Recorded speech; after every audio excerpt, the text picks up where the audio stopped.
বিসমিল্লাহির রহমানির রহিম। আসসালামু আলাইকুম ওয়া রাহমাতুল্লাহি ওয়া বারাকাতুহু। সুপ্রিয় দর্শক, ইতালির রাজধানী রোমে অবস্থিত চেম্বার অফ কমার্স এন্ড ল সিসিএল এর সদর দপ্তর থেকে আমি মোহাম্মদ মুক্তার হোসেন আরেকবার আপনাদের জানাচ্ছি সাদর সম্ভাষণ, আন্তরিক অভিনন্দন ও ধন্যবাদ আপনাদেরকে সময় বের করে আমাদের এই ভিডিও।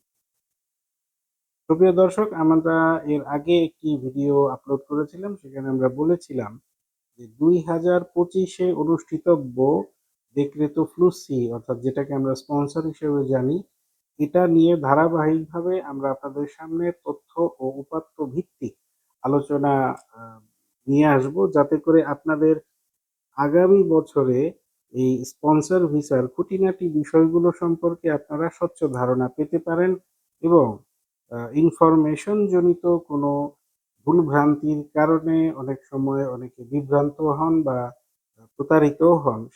সেই জায়গা থেকে আপনাদেরকে কিছুটা সচেতন করার লক্ষ্যে আমি আপনাদের কাছে আন্তরিকভাবে অনুরোধ জানাবো যে ভিডিওগুলো সম্পূর্ণ দেখার জন্য, এবং দয়া করে আমাদের পেজের সাথে সংযুক্ত থাকবেন এবং আমাদের ভিডিওগুলোকে শেয়ার ও লাইক করে দেবেন, যাতে করে অন্যরাও সঠিক তথ্য পেতে পারে। চলুন মূল পর্বে যাচ্ছি। আমরা সবাই জানি মোটামুটি যে আগামী 2025-এ আরেকবার অনুষ্ঠিত হতে যাচ্ছে স্পন্সর, এক ধরনের অনলাইনের যুদ্ধ বলতে পারি আমরা। তবে এবার এসেছে বেশ কিছু নতুনত্ব।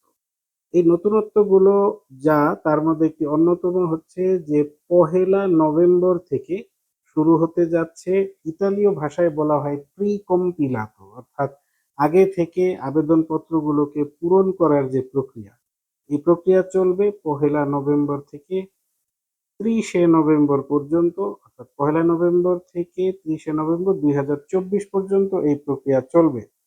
আমরা আপনাদের মনে করিয়ে দিতে চাই যে মোট ৩টি বিশেষ ক্যাটাগরিতে এদেশে লোক আনার সুযোগ রয়েছে। সেটা হচ্ছে সিজনাল এবং নন সিজনাল। আর নন সিজনালের ভেতরে রয়েছে কিছু স্পেসিফিক সেক্টর, যেটা আমরা কিছুক্ষণ পরে আপনাদের জানিয়ে দিচ্ছি। আরেকটা হচ্ছে ডোমেস্টিক কাজের ক্ষেত্রে, এদেশে এটাকে কলফ বাদান্তে বলা হয়ে থাকে, যেটা বললে আমরা সহজে বুঝতে পারি। আর রয়েছে সিজনাল কাজের জন্য, যেটা সাধারণত কৃষি ভিসা, এবং সেই সাথে রয়েছে ট্যুরিজম বেসড বা পর্যটন ভিত্তিক যে সমস্ত হোটেল মোটেল গুলো রয়েছে, সেখানে খণ্ডকালীন চাকরির সুবিধা। সুপ্রিয় দর্শক, শুরুর আগেই একটি বিষয়ে আন্ডারলাইন করতে চাই যে এটা কূটনৈতিক পরিভাষা বলতে পারেন, যে এবার প্রথমবারের মতো আমরা লক্ষ্য করছি যে বাংলাদেশ, পাকিস্তান এবং শ্রীলঙ্কাকে রাখা হয়েছে একটি বিশেষ তালিকায়, যে তালিকায় অর্থাৎ এই দেশগুলো থেকে জমাকৃত যে কোনো ধরনের আবেদনপত্রগুলোকে করা হবে সর্বোচ্চ পর্যায়ের যাচাই ও বাছাই।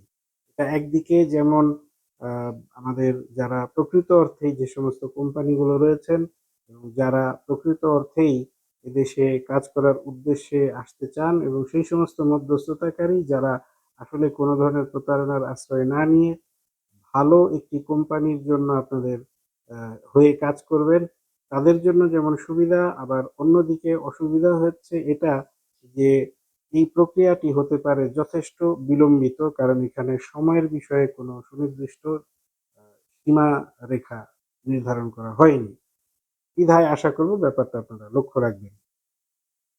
আমি বলেছি একটু আগে যে 1 নভেম্বর থেকে শুরু হবে স্বরাষ্ট্র মন্ত্রণালয়ের সুনির্দিষ্ট পোর্টালে কোম্পানিগুলোর পক্ষ থেকে আবেদনপত্র জমা করা, অর্থাৎ আগে এটাকে ফিল আপ করতে হবে। এই ফর্মগুলোকে অনলাইনে ফিল আপ করার পর সংশ্লিষ্ট কর্তৃপক্ষ এটাকে যাচাই বাছাই করবেন সময় নিয়ে, এবং অবশ্যই সেটা কমপ্লিট হবে ক্লিক ডের আগে। এবং ক্লিক ডের আগে যদি আবেদনকারী কোম্পানি দেখেন যে তিনি প্রাথমিক যাচাই বাছাইয়ে তারা উত্তীর্ণ হয়েছেন, শুধুমাত্র তখনই তারা ক্লিক ডেতে অংশ নিতে পারবেন। অর্থাৎ যদি একটি কোম্পানি তাদের সমস্ত কাগজপত্র ঠিকঠাক থাকে, তাহলে সেই কোম্পানিটি যাচাই বাছাইয়ের প্রাথমিক পরীক্ষায় উত্তীর্ণ হওয়ার পর তারা দ্বিতীয় ধাপে ক্লিক ডের প্রতিযোগিতায় অংশ নেবেন।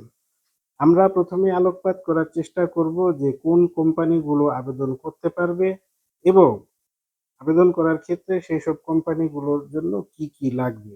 এটা এজন্য বলছি যে বাংলাদেশীদের দ্বারা গঠিত অনেক কোম্পানি রয়েছে।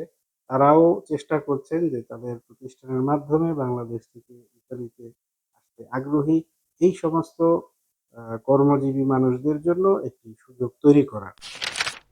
সুপ্রিয় দর্শক, আসুন আমরা প্রথমেই জেনে নেই যে কোন কোন সেক্টরের কোম্পানিগুলো লোক আনার জন্য আবেদন করতে পারবে। যদিও এটা আপনারা জানেন, আমি তারপরও আপনাদের একটু পুনরাবৃত্তি করে নিচ্ছি।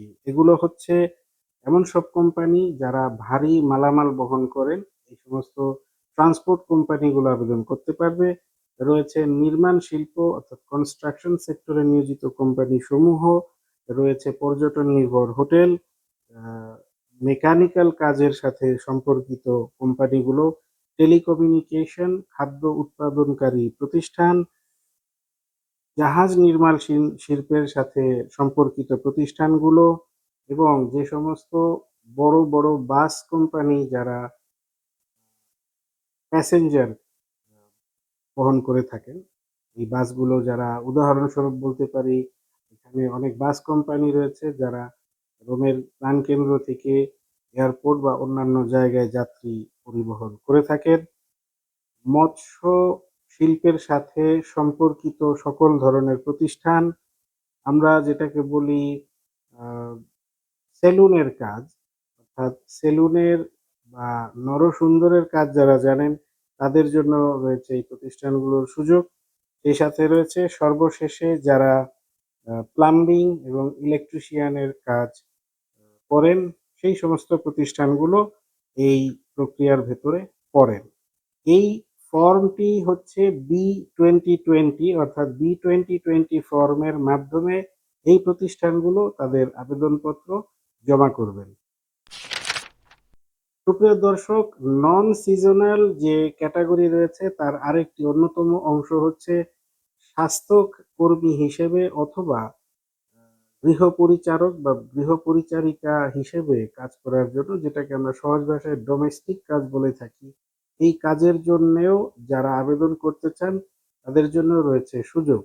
এই ফর্মটি হচ্ছে ইংরেজিতে বললে এ, প্রথম লেটার যেটি এ, ইতালিয়ান ভাষায় বলা হয় আ, এ বিস অথবা আ বিস, এই ফর্মটি অনলাইনে পূরণ করতে হবে। এটার জন্য যারা আবেদন করবেন তারা ব্যক্তিবিশেষ হয়ে থাকেন সাধারণত একজন ইতালীয় নাগরিক অথবা ইউরোপিয়ান ইউনিয়নভুক্ত অন্য কোনো দেশের নাগরিক যিনি ইতালিতে রেসিডেন্ট সহ বসবাস করেন, অথবা কোনো ইউরোপীয় নাগরিক যিনি এই দেশে, যেমন একজন বাংলাদেশি যিনি এই দেশে পার্মানেন্ট পেরমেসুরি সোজোর্নো নিয়ে থাকেন, তিনি এই আবেদন করতে পারবেন যদি তার উপযুক্ত আয় থাকে। একার ক্ষেত্রে 20,000 এবং এই ব্যক্তি যদি একা না হন তাহলে 27,000 ইউরো তার বাৎসরিক আয় দেখাতে হবে। তবে যদি কোনো আবেদনকারী 100% ডিজেবল হয়ে থাকেন তাহলে সেক্ষেত্রে তার আয়ের রিপোর্ট দেখাতে হবে না। সুপ্রিয় দর্শক, যে শেষ ক্যাটাগরিটি রয়েছে যেটাকে আমরা বলে থাকি সিজনাল, এই সিজনাল ক্যাটাগরিকে আমরা বেশিরভাগই কৃষি ভিসা হিসেবে অভিহিত করে থাকি।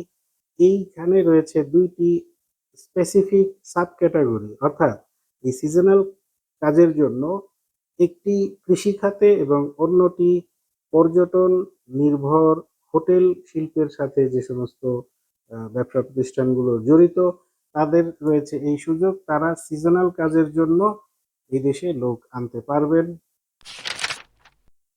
সুপ্রিয় দর্শক, আপনারা যারা এদেশে আসতে আগ্রহী তারা অবশ্যই বাংলাদেশ থেকে নিশ্চয়ই কোনো বিশ্বস্ত সুপরিচিত ভালো কারো মধ্যস্থতা আশা করবেন, এটাই স্বাভাবিক। তো আমি তার চেয়েও বেশি গুরুত্ব দেব যারা এইখানে মধ্যস্থতা করবেন অথবা এখানে যে সমস্ত কোম্পানির মালিক রয়েছেন বাংলাদেশি বিশেষ করে, তাদের জন্য কয়েকটি বিষয় খুবই গুরুত্বপূর্ণ। সেটি হচ্ছে যে গত বছরগুলোতে আমরা দেখেছি যে ২ টি বিষয় ঘটেছে। একটি হচ্ছে যে সুনির্দিষ্টভাবে না জানার কারণে যে কি, কি ডকুমেন্ট লাগে শর্তসমূহ কি কি এটা না জানা থাকার কারণেও অনেকে বঞ্চিত হয়েছেন। আবার অনেকে ইচ্ছাকৃতভাবে তার শর্তসমূহ যথাযথ না থাকা সত্ত্বেও আবেদন করেছেন শুধুমাত্র এই মন মানসিকতায় যে বাংলাদেশ থেকে যিনি তাকে চাপ দিচ্ছেন তাকে কিছুটা আশ্বস্ত করার জন্য জমা করা হয়েছে, অথবা নেহায়েতই একটা ট্রাই করার জন্য যে জমা করে দেখি যদি পাওয়া যায়। এ ধরনের প্রচেষ্টা এবছর না করাই ভালো। কারণ আমরা আগেই বলেছি যে এবারের ব্যাপক পরিবর্তন এসেছে। ধরুন আমরা জেনে নেই যে একটি প্রতিষ্ঠান যখন আগ্রহ প্রকাশ করবে এদেশে লোক আনার জন্য তার কি কি ধরনের ডকুমেন্টস লাগবে। আমরা প্রথমে আলোচনা করব B2020, অর্থাৎ ওই সমস্ত প্রতিষ্ঠান যেমন নির্মাণ শিল্পের সাথে জড়িত, জাহাজ নির্মাণ শিল্পের সাথে জড়িত বা ট্রান্সপোর্ট খাতে এই সমস্ত যে শিল্প বা শিল্প কারখানা বা শিল্প প্রতিষ্ঠানের সাথে জড়িত যে প্রতিষ্ঠানগুলো তারা কি কি ডকুমেন্ট শো করবেন। প্রথমত একটা কথা খেয়াল রাখতে হবে, যেটাকে এদেশে বলা হয় আলোকজাতিবা, অর্থাৎ আপনি বাংলাদেশ থেকে আসার পর বা বাংলাদেশ থেকে একজনকে আনার সময়ে তাকে কোথায় রাখা হবে, তার আবাসিক সমাধান কি রকম হবে সেইটার সার্টিফিকেট, অর্থাৎ যে বাসায় তিনি থাকবেন। এখানে গত বছরে আমরা অনেক ল্যাক লক্ষ্য করেছি, অনেক ধরনের কাগজপত্রের কিছু অভাব রয়েছে আমরা দেখেছি। দেখা গেছে যে কোনো রকমে অনলাইনে আবেদনপত্র জমা করে সেই রিসিপ্টটা দিয়েও আবেদন করা গিয়েছে। সেক্ষেত্রে পরবর্তীতে যথেষ্ট প্রশাসনিক জটিলতার সম্মুখীন হয়েছেন অনেকেই। সুতরাং সময় থাকতে আগেভাগেই আলোকজাতিবা, অর্থাৎ যে বাসায় তিনি থাকবেন সেই বাসার একটি যথাযথ এবং ভালো একটি কাগজ সংগ্রহ করে রাখতে হবে, যার মাধ্যমে তার আবাসিক সমস্যা যাতে না হয় সে বিষয়ে প্রশাসনকে নিশ্চিত করা যায়। যে কোম্পানি আবেদন করবে তাকে অবশ্যই ইতালির স্থানীয় যে এমপ্লয়মেন্ট এক্সচেঞ্জ বা কর্মসংস্থান অধিদপ্তর, এটাকে আনপাল বলে, এখানে আবেদন করতে হবে একজন লোকের জন্য। এখানে যথাযথ ওয়েবসাইটে ফর্ম দেয়া রয়েছে, সেই ফর্মটি ফিল আপ করে কি ধরনের কর্মচারী আপনারা চাচ্ছেন সেই মোতাবেক আবেদনপত্র জমা করার পর আইন অনুসারে তাকে অপেক্ষা করতে হবে, এবং অপেক্ষা যদি সুনির্দিষ্টভাবে তারা কোনো রকমের এর জবাব না দেন তাহলে তিনি আবেদন করতে পারবেন। আবেদন করার সময় হচ্ছে জমা করার যে ক্লিক ডে, অর্থাৎ ক্লিক ডে থেকে অন্ততপক্ষে ১৫ কর্মদিবস পূর্বে, এবং যদি ২০ দিনের ভেতরে এর কোনো জবাব না আসে তাহলে ধরে নেওয়া যেতে পারে যে আপনি আবেদন করতে পারেন। বিগত বছরগুলোতে যে ডকুমেন্টটি নিয়ে অনেক জটিলতা সৃষ্টি হয়েছে সেটাকে বলা হয় আসেভেরাসিওনে, অর্থাৎ এমন একটি মূল্যায়ন পত্র যা কিনা একজন প্রফেশনাল ব্যক্তি সার্টিফাই করে দিবেন যে এই কোম্পানিটির সম্পূর্ণ ডিটেলস গুলো ঠিক আছে কিনা এবং এই কোম্পানির যাবতীয় তথ্যসমূহ নির্ভুল। এটা করার জন্য সাধারণত একজন কমের্চালিস্তা, একজন কনসুলেন্তে দেল লাবোরো অথবা একজন অ্যাডভোকেট হলেও হয়। এখানে এই যে প্রফেশনাল রয়েছে তাদের স্পেসিফিক ক্যাটাগরি সম্পর্কে ধারণা পেতে অনেকেই ভুল করেছেন গতবার। কমের্চালিস্তা বিভিন্ন ক্যাটাগরির হয়ে থাকে। কমের্চালিস্তা যদি dottore commercialista and revisore legale categoria A, যারা এটা বুঝতে পারছেন না তাদেরকে আমি বোঝানোর চেষ্টা করব। সেটা হচ্ছে যে কমের্চালিস্তা যদি এ ক্যাটাগরির হন এবং তিনি যদি রেভিজোরে লেগালে, অর্থাৎ হিসাব নিরীক্ষণ করার জন্য আইনের আলোকে যে ধরনের যোগ্যতা অর্জন করতে হয় সেই যোগ্যতা অর্জন এবং সেই সুনির্দিষ্ট ক্যাটাগরিতে তিনি যদি কমের্চালিস্তাদের যে লিস্ট রয়েছে সেই লিস্টে নথিভুক্ত না হন তাহলে তিনি এগুলো করতে পারবেন না। একই বিষয় কনসুলেন্তে দেল লাবোরো এবং একজন অ্যাডভোকেটের ক্ষেত্রেও প্রযোজ্য। তবে পাশাপাশি আরেকটি শর্ত রয়েছে যে সেই একই প্রফেশনালরা তাদের নিজস্ব যে আলবো বা বার আমরা বলে থাকি বাংলাদেশে, একজন অ্যাডভোকেট যেমন বারে এনলিস্টেড হয়ে থাকেন, এরকম এখানে পরদিনে রয়েছে। সেখানে যদি তাদের নাম লেখা থাকে, তারপর এর পাশাপাশি ইপিএল অথবা আইটিএল ইস্পেক্টরাতো টেরিtoriale del lavoroতে তাদের নাম নথিভুক্ত করাতে হবে। মনে রাখতে হবে, এই ধরনের রেজিস্ট্রেশন ছাড়া অন্য কারো দ্বারা করা কোনো ধরনের asseverazione বা সত্যায়নপত্র গ্রহণ করা হবে না। একটি প্রতিষ্ঠানের যিনি মালিক, তার ব্যক্তিগত ডকুমেন্টসের স্পষ্ট কপি এবং তা মেয়াদযুক্ত হতে হবে, এবং পাশাপাশি ওই কোম্পানির যে সমস্ত ডকুমেন্টসগুলো লাগে, যেমন পার্টিতা ইভা, ভিজুরা ক্যামেরালে দি কমের্চো, এই ডকুমেন্টগুলো যথাযথভাবে এবং সম্পূর্ণ লেটেস্ট ডকুমেন্টগুলো আপনার হাতের কাছে রাখতে হবে। মনে রাখতে হবে, একটি কোম্পানিকে অবশ্যই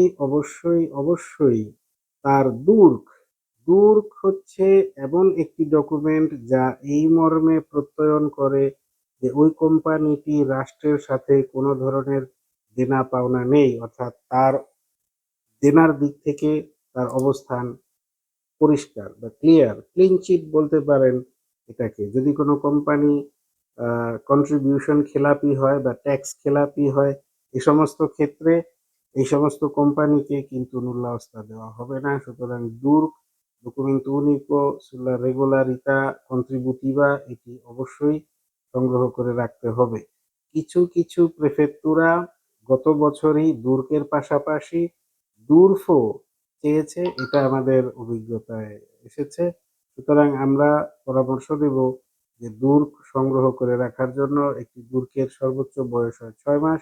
জমা করার সময় যেন এর বয়স কিছুতেই 6 মাসের ঊর্ধ্বে না হয়। যে প্রতিষ্ঠান এই আবেদন করবে তাদের বাৎসরিক আয়ের পরিমাণ যথেষ্ট হতে হবে। সার্কুলারে এই আয়ের পরিমাণ সম্পর্কে উল্লেখ করা হয়েছে। প্রয়োজনে এই সার্কুলারটি আপনারা নিজেরাও দেখে নিতে পারেন। যদি সাফিসিয়েন্ট ইনকাম না দেখানো যায়, সেক্ষেত্রে অন্ততপক্ষে এই কোম্পানির বাৎসরিক টার্নওভার কত হয়েছে সেটার উপরও ডিপেন্ড করে যে একটি কোম্পানি কয়জন আনতে পারবে। একটি অত্যন্ত গুরুত্বপূর্ণ বিষয় যা আপনাদের মনে রাখতে হবে, সেটি হচ্ছে যে কোম্পানির পক্ষ থেকে আবেদন করতে গেলে কোম্পানির যিনি মালিক তার ব্যক্তিগত স্পিড ব্যবহার যদি করা হয়, সেক্ষেত্রে অথবা তার পক্ষ থেকে তার অনুমতি নিয়ে যদি অন্য কেউ তার স্পিড ব্যবহার করে আবেদনপত্র জমা করেন, অর্থাৎ আবেদনকারী যদি একজন ব্যক্তি বিশেষ হন, তাহলে সর্বোচ্চ ৩টি আবেদন জমা করা যাবে। কিন্তু যদি সেই একই প্রতিষ্ঠান অন্য কোনো মালিক সমিতির মাধ্যমে যদি জমা করে, তাহলে সেই ক্ষেত্রে তার উপর এই ৩টি আবেদনের সীমাবদ্ধতা থাকবে না। প্রিয় দর্শক, যেহেতু ফ্লুসি নিয়ে আরো অসংখ্য বিষয় রয়েছে যেগুলো খুঁটিনাটি আমাদের আপনাদের সামনে তুলে ধরার প্রয়োজন রয়েছে, যাতে আপনারা এই বিষয়ে ভালো করে বুঝতে পারেন। সুতরাং এই আজকের ভিডিওটিতেই যে আমরা সবকিছু বলে শেষ করে দিয়েছি তা না, কারণ আমরা জানি যে অসংখ্য প্রশ্ন রয়েছে যা আপনারা এর আগেও করেছেন। প্রত্যেকটি বিষয়ের উপরে আইনের ব্যাখ্যা আমরা দেওয়ার চেষ্টা করব। এখন থেকে নিয়মিত ভিত্তিতে আমাদের ভিডিওগুলো আসবে। সুতরাং আপনারা আমাদের পেজ এবং আমাদের ইউটিউব চ্যানেলে চোখ রাখুন এবং একে শেয়ার করে, লাইক করে আমাদেরকে সহযোগিতা করুন, যাতে সঠিক তথ্য সকলের কাছে পৌঁছে যেতে পারে এবং বিভ্রান্তি আর তৈরি না হয়। আল্লাহ পাক আপনাদের ভালো রাখুন, সুস্থ রাখুন, এই কামনায় আবার আপনাদের সাথে দেখা হবে। আসসালামু আলাইকুম ওয়া রাহমাতুল্লাহি ওয়া বারাকাতুহু।